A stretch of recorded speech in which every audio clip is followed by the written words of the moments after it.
Dear students, welcome to Gate Smashers. आज की इस वीडियो में लेके आया हूं syllabus of EMRS TGT and PGT computer science का, जहां पे आपको फुल फ्लेज कोर्स और साथ ही साथ प्रिपरेशन इसकी कैसे करनी है बेस्ट तरीके से वो भी आपको बता देता हूं। तो मैं पहले ही आपको बता दूं कि जिन स्टूडेंट्स ने प्रॉपर तरीके से तैयारी करनी है और बहुत सारे स्टूडेंट्स की डिमांड भी आ रही थी, तो मैं आपको बता दूंगा इस टीजीटी एंड पीजीटी दोनों के लिए full fledge course with minimum cost and best quality आपको गेट्स मेशर्स की ऐप पर मिल जाएगा। लिंक जो है वो नीचे डिस्क्रिप्शन बॉक्स में मिला हुआ, आप वहां से जाके जो है वो कोर्स के लिए रजिस्टर कर सकते हो।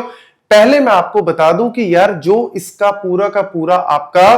कॉस्ट के ऊपर मैं क्यों बात कर रहा हूं, क्योंकि इसको फॉर्म को फिल करने की फीस ही 2000 रुपए है। जो टीजीटी और पीजीटी का एग्जाम है उसको कोर्स को फिल करने के लिए, आपको एग्जाम को फिल करने के लिए 2000 की फीस है, लेकिन हमने जो कोर्स की फीस है वो इससे भी कम रखी है, दैट इज 1500 अर्ली बर्ड के लिए। लेटर ऑन थोड़ी बढ़ सकती है, लेकिन आप लोग जितना जल्दी स्टार्ट कर देंगे उतना आपके लिए बढ़िया। तो यहां पे मैं आपको बता दूं कि जो सिलेबस है टीजीटी और पीजीटी का ऑलमोस्ट सेम सा ही है, कोई बहुत ज्यादा फर्क नहीं है, बट फिर भी थोड़ा सा इंपॉर्टेंट बातें हैं जो मैं आपको बता देना चाहता हूं, क्योंकि सबसे पहले हमने टीयर 1 के लिए प्रिपेयर करना। अभी आप टीयर 2 के लिए बहुत ज्यादा टेंशन में नहीं लेना, अभी हमने सिर्फ टीयर 1 की प्रिपरेशन करनी है। क्यों? क्योंकि टीयर 1 क्लियर होगा तभी तो मैं टीयर 2 में जा पाऊंगा या जा पाऊंगी। ठीक है, टीयर 2 के लिए हमें सब्जेक्ट की नॉलेज भी लेनी जरूरी है, क्योंकि उसका सिलेबस भी वास्ट है, हमें साथ साथ टाइम देना पड़ेगा। लेकिन 80-20 का रूल इनिशियली बनाएंगे कि 80% आपको पूरा फोकस टीयर 1 पे रखना है,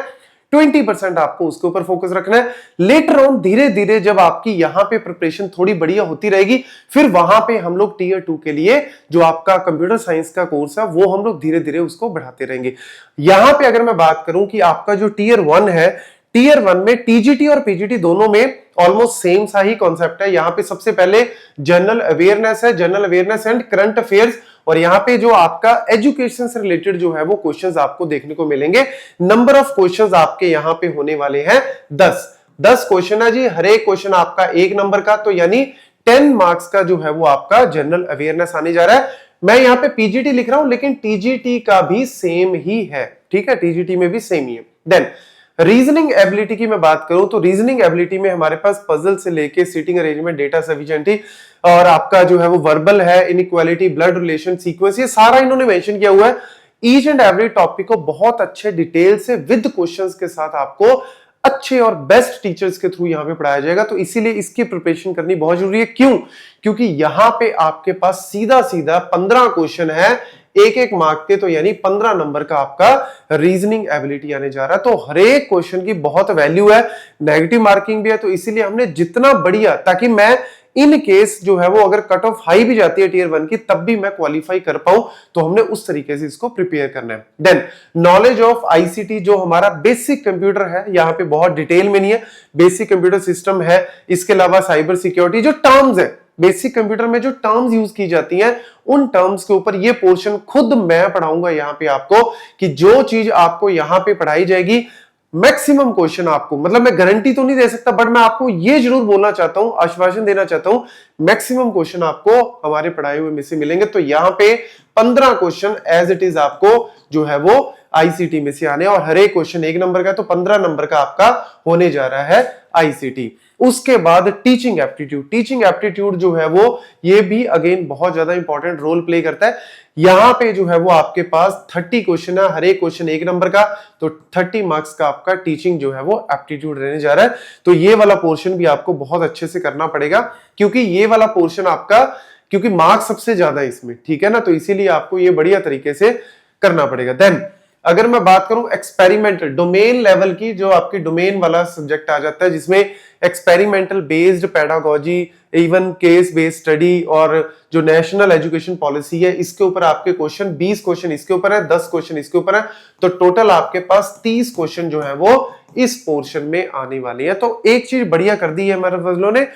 फीस चाहे ज्यादा रखी है, लेकिन यहां पे आपको क्लैरिटी पूरी दे रखी है कि भैया ये क्वेश्चन है, इस टाइप का क्वेश्चन, इस तरीके से आपको जो है वो इस सिलेबस में से पूछा जाएगा, तो कंफ्यूजन नहीं छोड़ी वहां पे, ठीक है। देन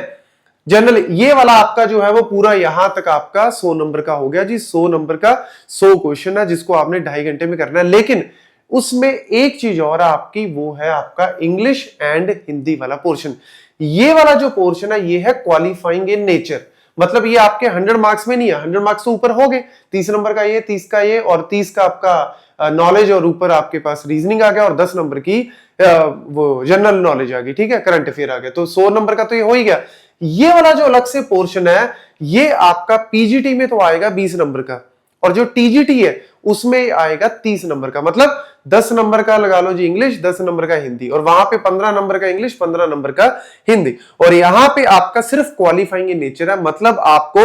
40% मार्क्स यहां पे लेने हैं, मतलब इसमें से आपको 4 क्वेश्चन, इसमें से 4, इसमें से आप लगा लो जी आपका 6 क्वेश्चन हो गए और यहां पे 6 क्वेश्चन, तो इस तरीके से आपको जो है वो ये प्रिपेयर करना है और इसके मार्क्स इसमें नहीं जुड़ेंगे, लेकिन अगर आप ये ठीक करोगे, इतने इतने नंबर लोगे, तब जाके आपका ऊपर वाला पोर्शन चेक होगा, अदरवाइज चेक ही नहीं होगा। तो यानी करना तो इसको भी अच्छे से पड़ेगा, ये भी बड़ा इंपॉर्टेंट रोल प्ले कर रहा है। तो ये आपका टीयर 1 का सारा है, इसको अच्छे से नोट कर लेना। देन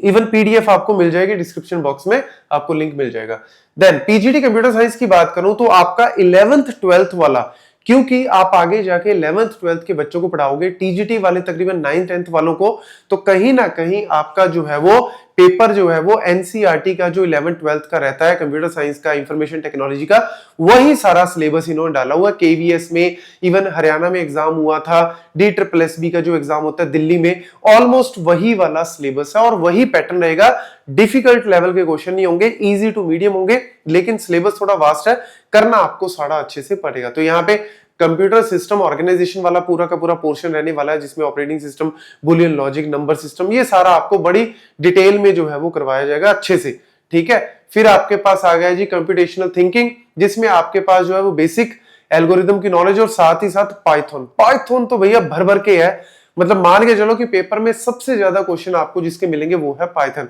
और दूसरा आपको पता है कि पेपर का पैटर्न क्या है, ऑब्जेक्टिव भी है और सब्जेक्टिव भी है, तो इसीलिए मैं बोल रहा हूं कि आपको प्रिपरेशन इसकी भी बहुत अच्छे ढंग से करनी पड़ेगी, क्योंकि इसमें आपको सब्जेक्टिव भी लिखना पड़ेगा और ऑब्जेक्टिव के क्वेश्चन भी आएंगे, तो दोनों तरीके से आपको जो है वो मिक्सिंग तरीके से क्वेश्चन होंगे, तो अच्छे से प्रिपरेशन आपको करनी पड़ेगी।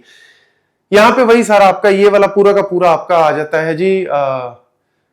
पाइथन का, उसके बाद सोसाइटी, लॉ, एथिक्स, ये डिजिटल फुटप्रिंट, ये सारा आपका 11th 12th वाला जो इंफॉर्मेशन टेक्नोलॉजी का वही एज इट इज सिलेबस है, उसी लेवल के क्वेश्चन होंगे। कंप्यूटर नेटवर्क्स आ गया, उसके बाद आपका डेटाबेस, जो कोर सब्जेक्ट्स है वही सारे डेटाबेस मैनेजमेंट सिस्टम का एज इट इज, यही आपका जो है वो टीजीटी के अंदर भी रहने वाला है। पीजीटी और टीजीटी में मैक्सिमम टॉपिक आपका सेम ही है। उसके बाद कंप्यूटर सिस्टम का बेसिक, मेमोरी, अगेन उसके बाद पाइथन का जो है वो कॉन्सेप्ट आ जाता है, पाइथन तो इसमें सबसे ज्यादा, और सीक्वल जो लैंग्वेज आपको करने वाली है वो है पाइथन, और दूसरा है एसक्यूएल, जिसके क्वेश्चन आपको सबसे ज्यादा मिलेंगे, क्योंकि 11th 12th में इन्हीं दोनों चीजों के ऊपर, और साथ ही साथ बेसिक ऑफ एचटीएमएल, एक्सएमएल वो भी आपका, ठीक है।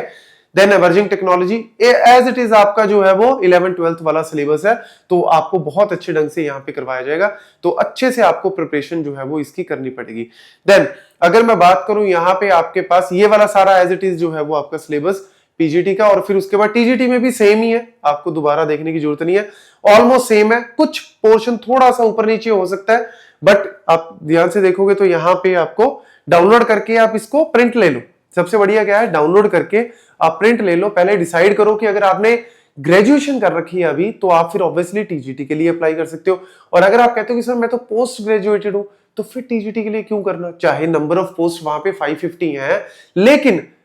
वहां पे आप ये भी तो देखो ना कि आपके पास पीजीटी वाले जो है वो वहां पे कंपटीशन भी थोड़ा कम होगा ना, तो इसीलिए पीजीटी अगर आपने पोस्ट ग्रेजुएशन कर रखी है तो आप डेफिनेटली पीजी के लिए ही अप्लाई करना, और अगर ग्रेजुएशन तो मैक्सिमम लोग होंगे तो वो आपके टीजीटी में ज्यादा लोग फॉर्म भरेंगे।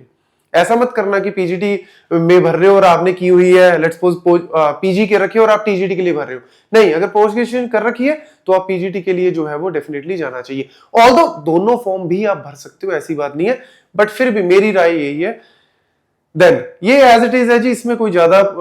वो है नहीं है, सारा सेम आपके इमर्जिंग टेक्नोलॉजी में भी बेसिक बहुत डिटेल में आपको एआई या फिर चैट जीपीटी बेसिक कि क्या होता है, एलएलएम मॉडल्स क्या है, सुपरवाइज लर्निंग क्या है, अनसुपरवाइज लर्निंग क्या है, या एआई के जो बेसिक एल्गोरिदम्स है उनके बारे में बेसिक नॉलेज आपको जो है वो यहाँ पे आपको सारा का सारा जो है वो बहुत अच्छे ढंग से करवाया जाएगा। तो इसीलिए ये सारे पॉइंट्स नोट कर लो, और डिस्क्रिप्शन बॉक्स में आपको नंबर भी दिया हुआ है, पूरा का पूरा ऐप का जो है वो लिंक भी दिया हुआ है डिस्क्रिप्शन बॉक्स के। अलावा मैं आपको बता दूं कि इनकेस कोई भी क्वेरी आपको होती है तो आपको नंबर दिया हुआ है नीचे, तो उस नंबर पे आप हमें कांटेक्ट भी कर सकते हो, व्हाट्सएप कर सकते हो या फिर कॉल कर सकते हो, सारी इंफॉर्मेशन आपको मिल जाएगी। Thank you.